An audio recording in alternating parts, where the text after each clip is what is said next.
pessoal, tudo bem com vocês? Essa é mais uma videoaula de História aqui no canal Farol da História com o professor Mário Mendes e, como eu havia dito, essa é a segunda parte da videoaula sobre o Egito Antigo.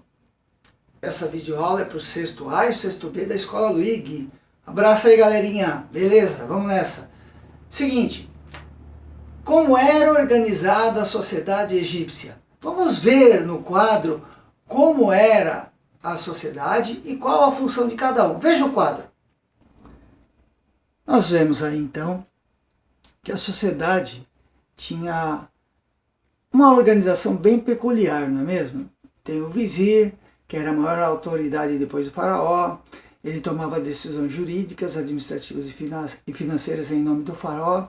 Tinha os nobres, que eram os descendentes das famílias mais importantes, tá? Eles cuidavam da administração das províncias e ocupavam altos postos no exército.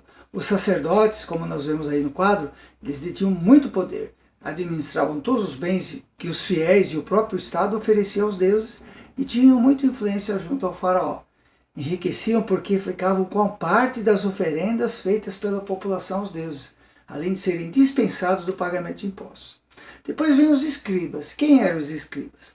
Eles dominavam a difícil escrita egípcia, encarregavam-se da cobrança de impostos, da organização das leis, dos decretos, da fiscalização da atividade econômica em geral.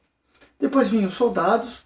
Estes nunca atingiam os postos de comando, pois estes eram reservados à nobreza, como nós vimos lá em cima no quadro.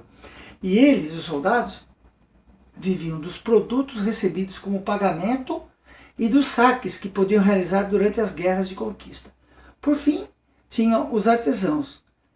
Eles exerciam as mais diversas profissões. Trabalhavam como pedreiros, carpinteiros, desenhistas, escultores, pintores, tecelões, ourives, que mexe com ouro, né?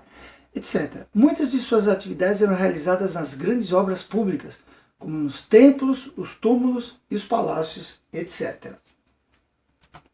Muito bem, os camponeses, então, chamados no Egito de felas, eram a maioria da população. E vejam só, eles trabalhavam nas propriedades do faraó e dos sacerdotes, e tinham o direito de conservar para si apenas uma pequena parte dos produtos colhidos.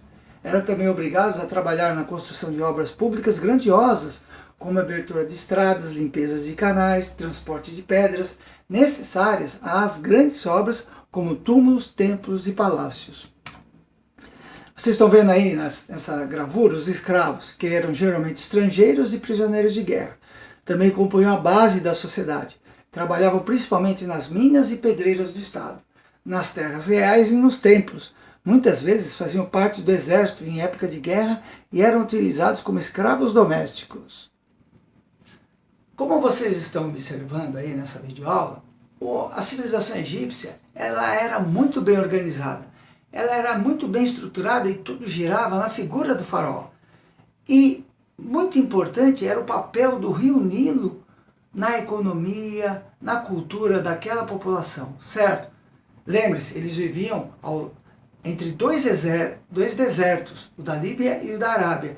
Por isso o rio Nilo era essencial para eles. Veja o quadro que fala sobre a escrita egípcia. A escrita egípcia, pessoal, surgiu no Egito por volta de 3000 a.C. Os caracteres que os egípcios usavam para escrever eram chamados de hieróglifos, usados geralmente em inscrições oficiais e sagradas, gravadas em pedra, como você observa aí no quadro, certo? Os egípcios também desenvolveram uma forma simplificada dessa escrita hieróglifa, chamada escrita hierática, escrita dos deuses, e utilizada principalmente pelos sacerdotes sobre madeira ou papiro.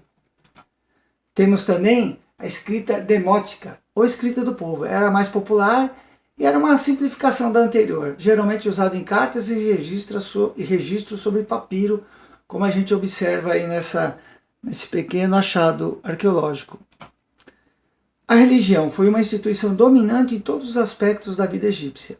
A princípio foi acentuadamente politeísta, ou seja, eles acreditavam em muitos deuses e cada lugar possuía seu próprio deus.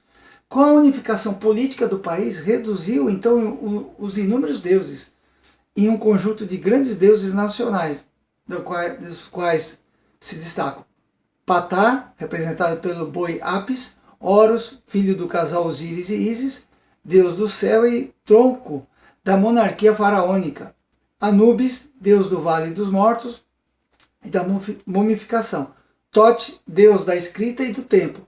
Maat, deusa da justiça. Nut, divindade celeste. Hathor, deusa da magia, entre outros. Pessoal, uma outra coisa muito característica da civilização egípcia era o processo de mumificação. Esse processo ele fazia parte da religião egípcia. E nós vamos ver no quadro alguns aspectos da mumificação. Veja! Pessoal, como vocês podem observar, aqui nós vemos nessas fotografias alguns dos objetos, instrumentos e produtos utilizados para mumificar, para fazer uma múmia. Nós vemos aqui ao lado à esquerda alguns objetos usados lá por eles, tá? E nós vemos aqui no centro o linho, as faixas de linho, aqui algumas espiriteiras ou recipientes para se colocar os órgãos do faraó, da pessoa. Você observa aí que havia técnicas para a retirada do cérebro e o preenchimento interno do corpo com resinas e com sais e com produtos aromáticos, tá? Eles tiravam o cérebro pelo nariz, como a gente vê aí na ilustração, e o cérebro era desprezado pelos egípcios, eles jogavam fora.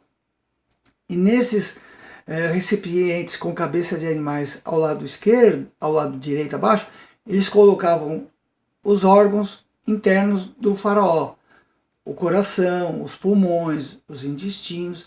Na verdade, só ficava mesmo a carcaça do cadáver.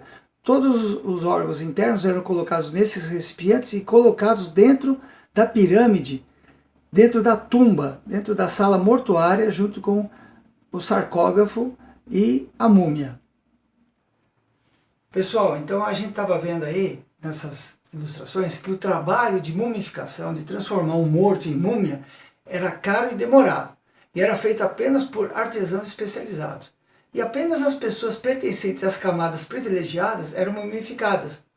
As demais eram enterradas na areia do deserto em cerimônias simples. O que eles acreditavam? Que a pessoa, depois que ela morresse, ela ia para a terra dos mortos, e lá ela ia viver num outro mundo. E ela precisava de vários objetos que ela tinha na vida aqui terrestre, para ser usados lá. Por isso que dentro das pirâmides, que eram túmulos dos faraós, foram encontrados em escavações, em descobertas arqueológicas no início do século XX, vários objetos, como tronos, cadeiras de prata, armas, até mesmo pratos com comida, garrafas com vinho, e vejam, os esqueletos dos escravos que eram colocados ali para que servissem ao faraó na vida além túmulo. Veja agora o quadro, a fotografia de uma múmia. Como nós havíamos já comentado, eles não davam importância ao cérebro. E aqui tinha toda a maneira de se fazer uma múmia. Tiravam o cérebro, jogavam fora, secavam o cadáver com sal, lavavam, melavam, besuntavam com resinas conservadoras e aromáticas, e depois eles envolviam o corpo com centenas de metros de tira de linho, como você vê aí nessa fotografia de uma múmia de verdade, tá?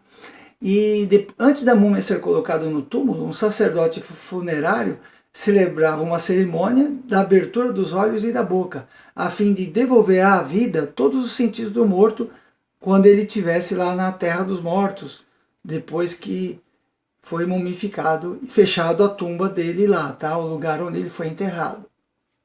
Você vê nessa fotografia aí de uma tumba, bem no centro aí, você observa um sarcógrafo e a múmia dentro dele, tá? Então eles acharam no Egito Antigo, na cidade de Luxor, no sul do Egito, essa tumba com essas múmias aí, com esses esfinges aí, com esses mortos. E como a gente vê na legenda, arqueólogos da Universidade de Memphis, eles estão estudando para saber quem são essas múmias que foram descobertas lá nessa tumba. Bem, pessoal, espero que tenham gostado dessa videoaula. Teve muitas informações visuais, fotografias, gráficos, desenhos, para a gente poder entender um pouco mais sobre essa grande civilização do passado, tá? E na nossa aula, na sala de aula, nós vamos fazer atividades com cartolinas, desenhos, mapas, e vamos ter uma aula expositiva sobre esse assunto. Tá? Espero que tenham gostado, e a gente continua aqui no nosso canal tentando melhorar nossas atividades para proporcionar para vocês uma aula de história bem interessante, instrutiva e que a gente possa aumentar e ampliar nossos conhecimentos. Um forte abraço e até a próxima aula.